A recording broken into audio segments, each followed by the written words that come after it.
పెడుతున్నారు. ఈ ప్రాంతం వాదన ఒకే పార్టీలో, ఈ ప్రాంతం వాదన వీరు, ఆ ప్రాంతం వాదన వారు. రేవూరి ప్రకాష్ రెడ్డి గారు ఒక మాట, యనమల రామకృష్ణ గారు ఒక మాట, అట్లాగే ఉత్తమ్ కుమార్ రెడ్డి గారు ఒక మాట, కావు సాంబశివరావు గారు ఒక మాట, చిరంజీవి గారు ఒక మాట, రామచంద్రరావు గారు ఒక మాట. ఇట్లా చెప్తారా? అంటే అందుకే అంటున్నాను, ఓవరాల్ గా ఆ పార్టీ ఏం చెప్పింది అనేది ఇంపార్టెంట్.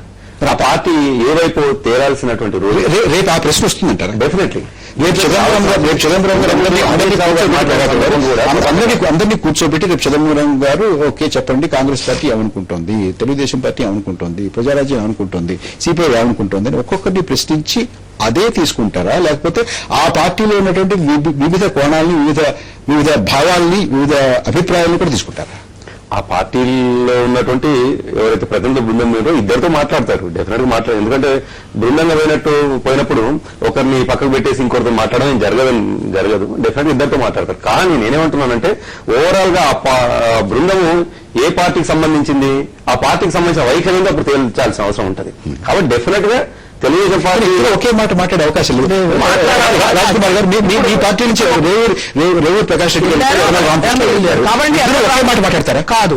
యనమల రామకృష్ణ గారేమో రాయలసీమ, ఆంధ్రప్రదేశ్ మనోభావాలు చెప్పడానికి వెళ్ళారు. ప్రకాష్ రెడ్డి గారు తెలంగాణ మనోభావాలు చెప్పడానికి వెళ్ళారు. చివరికి మీ పార్టీ ఒక మాట చెప్పాలా వద్దా? మీకు ఆ ప్రశ్న వస్తుందా లేదా?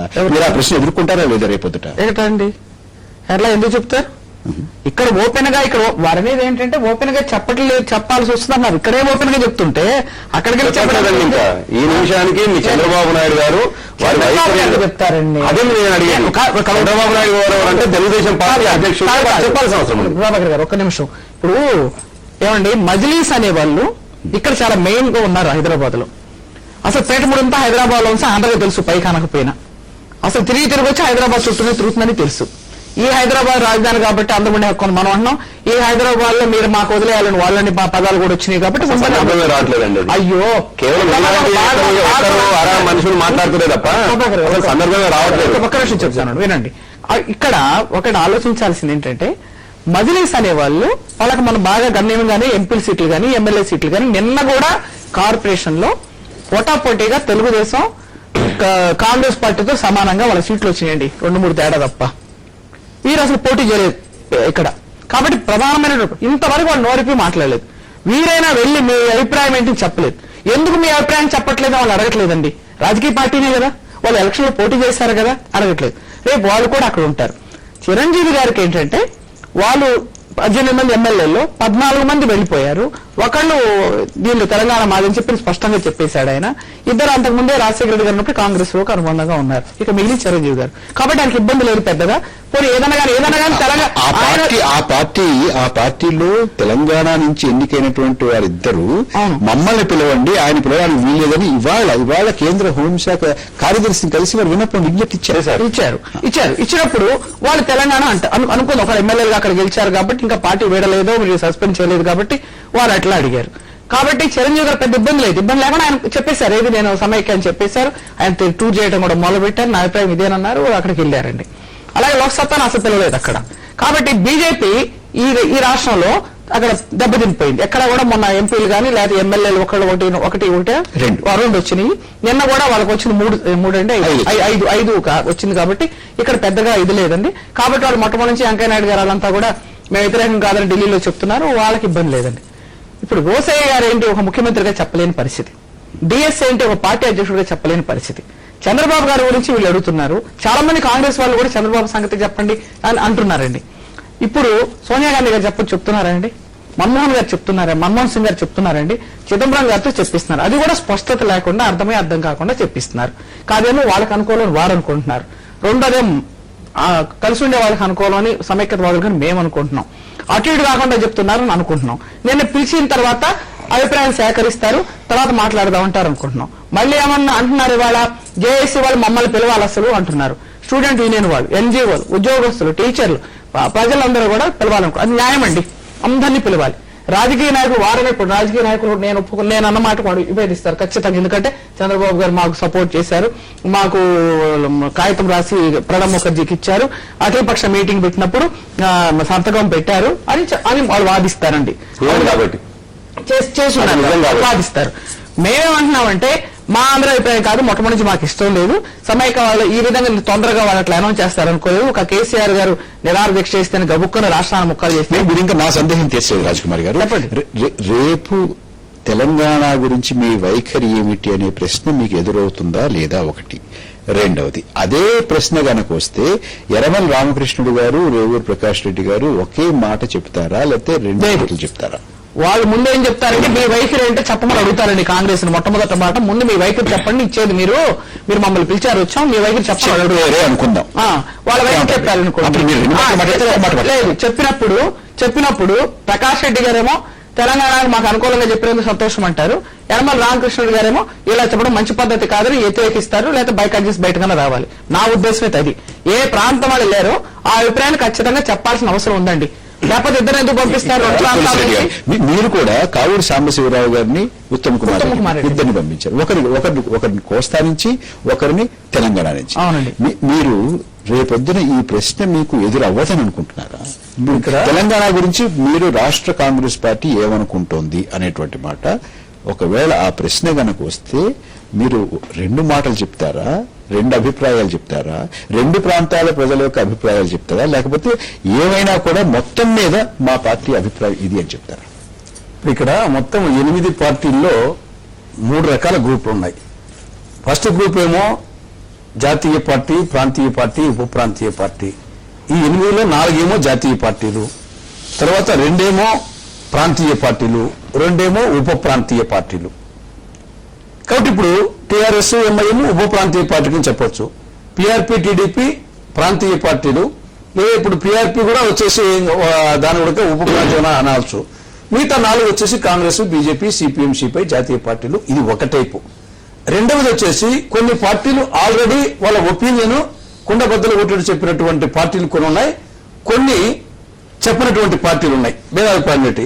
దాంట్లో సిపిఎం అండ్ పీఆర్పీనేమో ఆ రెండు వచ్చేసి కుండబద్దలు కొట్టేట్లు మేము సమైక్యవాదం అని చెప్పేటి వాళ్ళు ఉన్నాయి. బీజేపీ, సిపిఐ, టీఆర్ఎస్ వచ్చేసి వాళ్ళు ప్రత్యేకవాదం అని చెప్పేసి వాళ్ళు కుండబద్దలు కొట్టేట్టు చెప్పారు.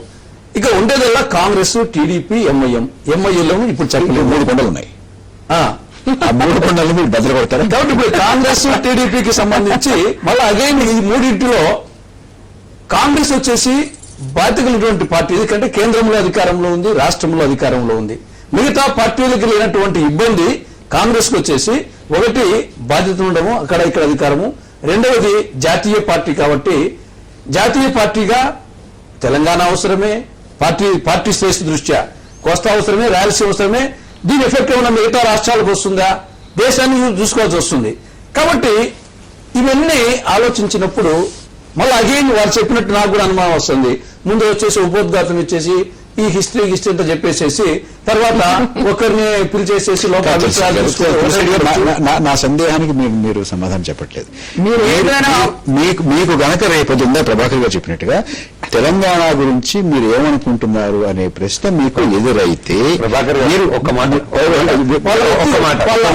చెప్పండి. మీరు రైట్ ఇష్యూ అండి, కానీ క్వశ్చనింగ్ టు రాంగ్ పర్సన్స్. అసలు వాళ్ళు తటస్థులైతేనేమో మీరు అన్నట్టుగా వాళ్ళు పూర్తిగా సమైక్యవాదులు కదండి. మాకు సమైక్యవాదులు సీమాంత ప్రయోజనాలు తప్ప కావాలని వాళ్ళ మీద ప్రశ్నిస్తే మనం ఆగుదాం.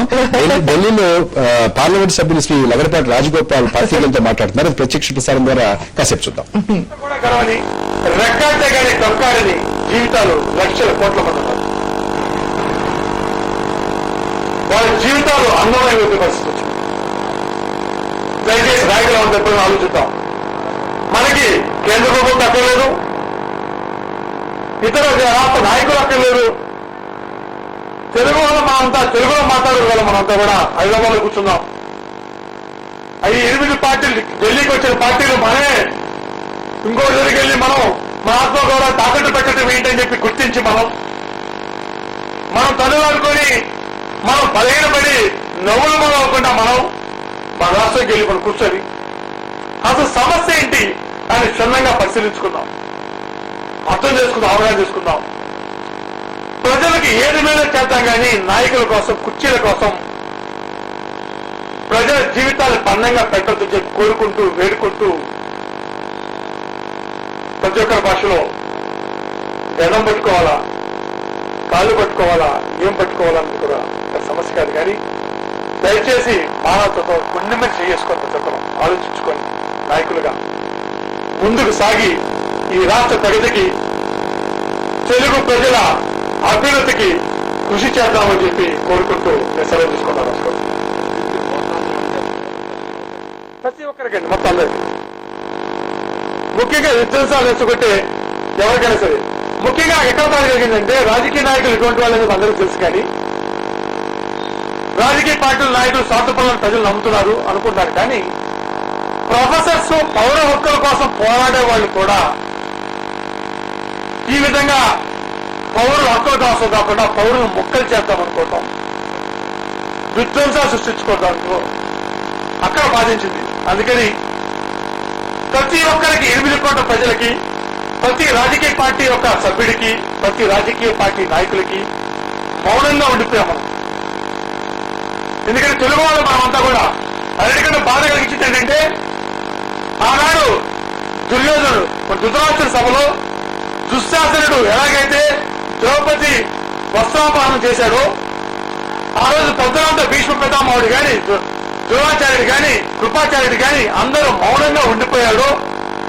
శక్తిమంతులైన భీముడు గాని, అర్జునుడు గాని నిస్సాయంగా ఉండిపోయారు. అది మన కళ్ళ ముందు కనపడుతుంది. అదే రీతిలో గత 8 ఏళ్ల నుంచి తెలుగు తల్లిని కూడా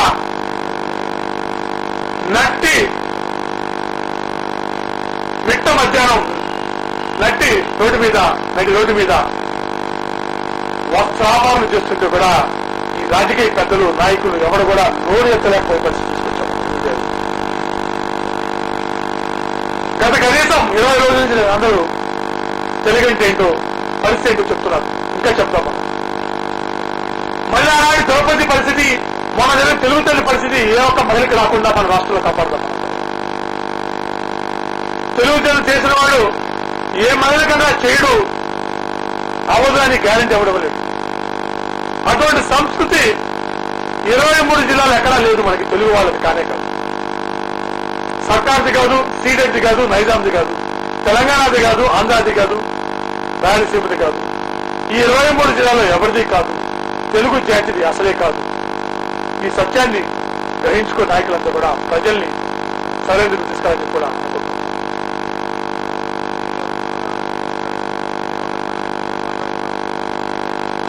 ఖచ్చితంగా అందరూ, ఎందుకంటే చదువుకున్న వాళ్ళు అందరం మరి విజ్ఞత కలిగిన వాళ్ళం అంతా కూడా, సత్య సమాజంలో ఉన్నవాళ్ళం, నాగరికతతో పెరుగుతున్న వాళ్ళం, రాజ్యాంగం నుంచి